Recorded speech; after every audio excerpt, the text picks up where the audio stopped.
Salut chers amis, ici c'est Tronic Hack. Cette vidéo est la troisième partie de comment lire et comprendre les schémas électroniques. Aujourd'hui, nous allons nous concentrer sur les transistors. On a deux transistors bipolaires ici, un NPN et l'autre PNP.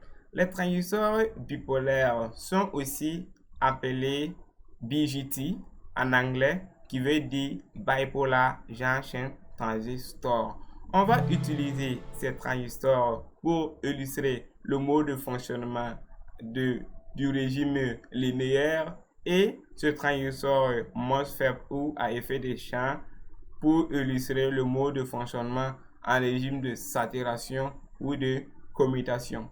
On va attaquer notre premier transistor bipolaire qui est un transistor NPN. Là, ici, je vais identifier les différents broches. Donc, de ce côté, on a l'émetteur. Pourquoi l'émetteur? On voit la flèche qui va nous aider à identifier l'émetteur. Le côté opposé à l'émetteur est le collecteur et à l'autre extrémité, on a la base, tout simplement. À noter que, comme la diode, le transistor a une tension de seuil. Donc, ici, VBE, on l'appelle couramment VBE, qui est de 0,7 volts. Couramment, il peut être différent en fonction des différents diodes, donc des différents transistors. Là, maintenant, on va voir le fonctionnement, tout simplement. Donc, là, ici, je vais activer la simulation. On voit que j'ai activé la simulation et ici, on voit que la LED ne s'allume pas. Pourquoi? Tout simplement, on dit que le transistor est bloqué puisque la LED ne s'allume pas. Pour que la LED s'allume, on doit respecter la condition suivante. Il faut que la tension VBE ici soit supérieure à 0,7 volts. C'est ce qu'on va faire. Si je ferme l'interrupteur ici, on voit que notre LED s'allume. Et si on regarde ici au niveau de notre voltmètre, on voit une tension de 0,74 volts, ce qui est supérieur aux tensions de seuil. Donc, notre transistor devient passant. On appelle cet état l'état passante. Donc, passons maintenant à l'explication du régime linéaire ici. Donc, là, on voit ici un courant d'entrée qui est de 0,11 mA et un courant au niveau du collecteur qui est de 20,6 mA. Pourquoi? Puisque les transistors intègrent le M bêta. C'est un coefficient qui multiplie le courant de la base donc pour l'amplifier. Le bêta peut varier de différents transistors. Il varie de transistor en transistor.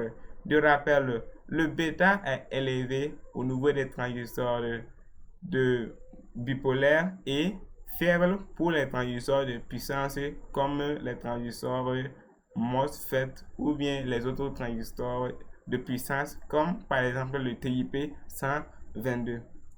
Donc là, maintenant, on a ici le E.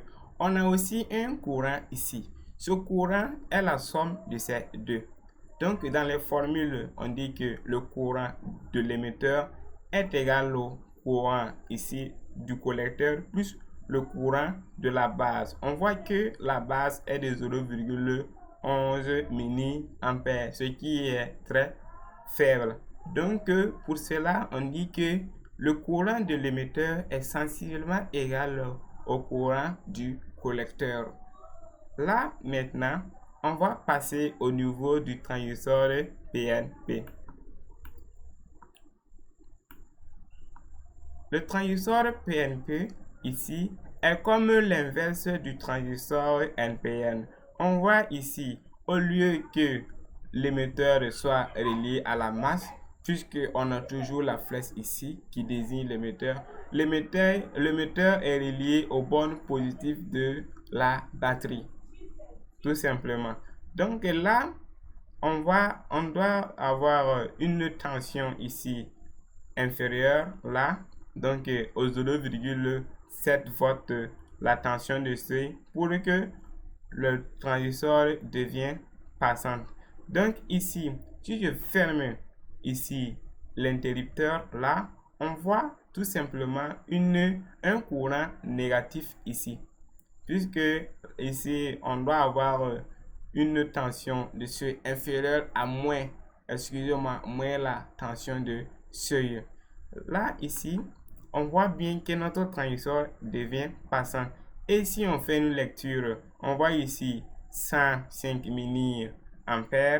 Ici, on voit 94 mA. Donc, celui-là est égal à ce courant plus le courant de la base. Ici, tout simplement. Donc, là, mais vous devez les additionner en valeur absolue. Tout simplement. Donc, c'est comme le transistor PNP et NPN à l'envers. Tout simplement. Donc, maintenant, on va passer au niveau de notre transistor MOSFET. Utilisé ici pour mettre en évidence le mode de fonctionnement en régime de saturation ou bien en régime de commutation. Par exemple, vous avez une petite tension et vous voulez l'utiliser pour commander une grande tension. Donc, ce qui est l'exemple ici. On a une carte Arduino qui offre en sortie un courant inférieur à 20 mA et une tension max de 5 volts. Avec cette petite tension, on ne peut pas commiter ici le relais pour pouvoir activer donc notre circuit externe qui peut être donc notre secteur allumé à une lampe très puissante ou bien un moteur à plusieurs gigawatts donc qui peut être tout simplement commandé avec une petite source. Comme on veut commander notre relais ici, là, on va utiliser un transistor. Donc, les 5 volts fournis donc, par l'Arduino sera suffisant pour saturer notre transistor MOSFET. Et il va fonctionner tout simplement en régime de commutation. Donc là, on va utiliser la batterie de 12 volts pour activer notre relais. Donc, si le transistor ici n'est pas passant, le courant ne va pas parvenir à la masse, puisqu'il va faire comme ça. Puisqu'il va faire comme ça pour parvenir à la masse. Donc, s'il parvient à la masse, le courant va aller au niveau des bobines, exciter le transistor pour commiter le circuit ici. Donc, si le transistor est bloqué, mais si le transistor est passant, il va pouvoir donc commiter notre relais. S'il est bloqué, il ne va pas pouvoir faire la croix ici. Il ne va pas pouvoir passer tout simplement. Donc là, maintenant, on voit que je vais refaire la simulation puisque ça bug tout simplement. On va voir notre LED ici, notre lampe osciller tout simplement puisque j'ai mis un programme Arduino qui fait commiter, qui fait allumer une LED en un intervalle de 1 seconde. Comme c'est sur l'ordinateur, ça ne va pas respecter puisque je le fais en simulation. Donc là maintenant, je vais relancer la simulation. Regardez, soyez attentifs. Vous voyez la commutation tout simplement. Donc c'est grâce à cette petite tension que j'arrive à activer mon relais de 12 volts qui va me permettre d'activer ensuite mon système qui consomme la puissance, qui consomme comme un système, c'est comme un système de haute tension, tout simplement. Et cette partie ici, pour rappel, est appelée isolation galvanique. Et si vous avez suivi mes précédentes vidéos, vous allez pouvoir connaître la fonction de cette diode. Écrivez-moi en commentaire comment on appelle cette diode et quel rôle joue-t-il. Donc, joue-t-elle comme c'est la diode, tout simplement.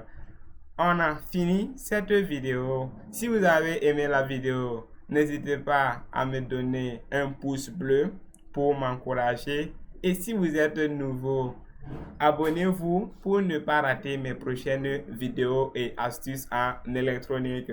Tronic Hack, on est ensemble. Merci. On se retrouve pour la prochaine vidéo où on va parler des portes logiques. Tout c'est dans l'optique de vous aider à comprendre l'électronique afin d'avoir les connaissances nécessaires pour lire et interpréter n'importe quel schéma électronique. Cool. Merci.